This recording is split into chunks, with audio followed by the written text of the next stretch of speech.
Hey, I'm Guy. I'm John. It's our YouTube channel. Subscribe to it. Give this video a like. Podcast below in the description. Check that out as well. Sponsored by Tito's Handmade Vodka, John. Yes, it is. #1 vodka in America. Make yourself a Tito's kickoff.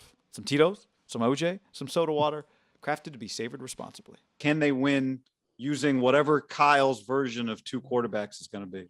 I think 100%. I think he's really excited to do it because knowing Kyle, I think he wants this challenge of everybody saying you can't, if you have two quarterbacks, you don't have one.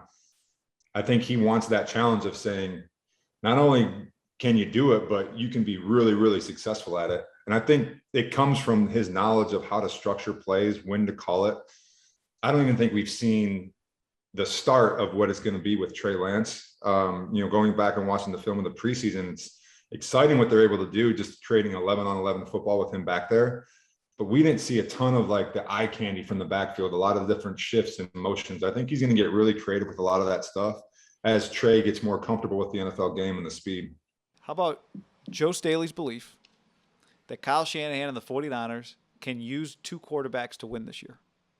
They can succeed doing it. He believes Kyle can do it. And I thought the thing he said at the end about it's going to be part of it's going to be about Trey Lance getting up to the speed of the NFL. It's going to be critical because you might be asking him to come in and out of a game. That's what we're talking about here. You can't have him need, 2 series to get warm.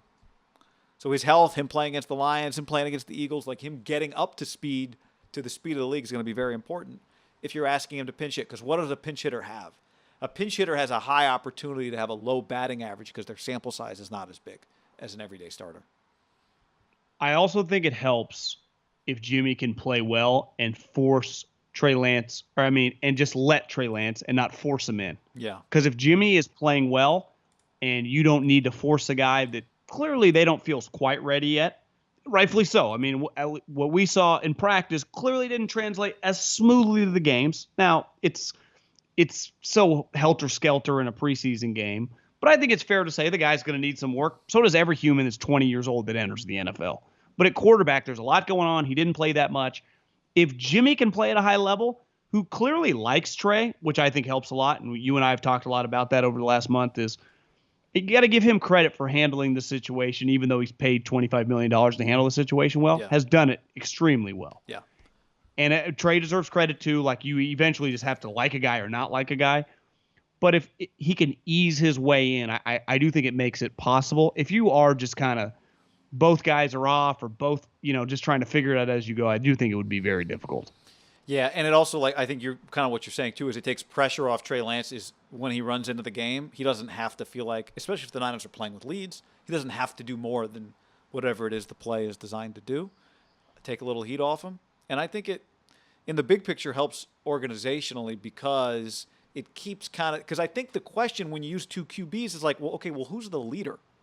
Right? If it gets to the point where there's a controversy, but I think you nailed it. If Garoppolo's playing well and the hierarchy is clearly him number one, then I think it helps the whole organization. There's no, and I don't know that it would get to this anyway, but what you don't want is some guys want this guy, some guys want this guy.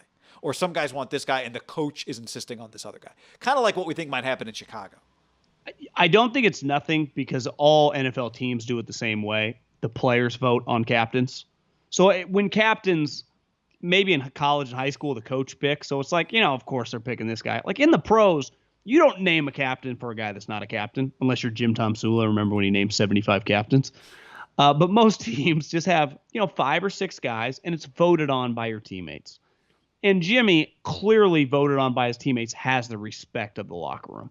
The way he's handled, and I think his respect level even went up handling this. I'd say this last month like a pro. The OTAs, whatever. The NFL was watching this team pretty closely starting late July, right?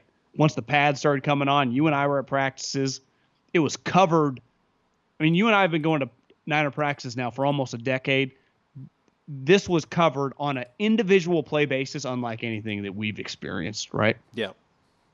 The Harbaugh teams were covered like a powerhouse team, But like every play in practice, half the guys on their team, like Justin Smith, wouldn't even practice. Frank Gore would get some. This one, every single pass and every single drill was dissected. And Kaepernick Smith was not a quarterback competition. Alex got hurt. Kaepernick took over. That offseason, Alex was gone. Yeah. Right? Yep. That was it. And it was clear pretty quick. Like, whoop, this is over. Yeah. There was a big debate about whether it should happen that way.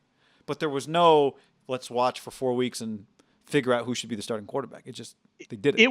It would have had the potential if they hadn't traded Alex and just had like an open competition. It would have been like that. That's what it felt like. Yep.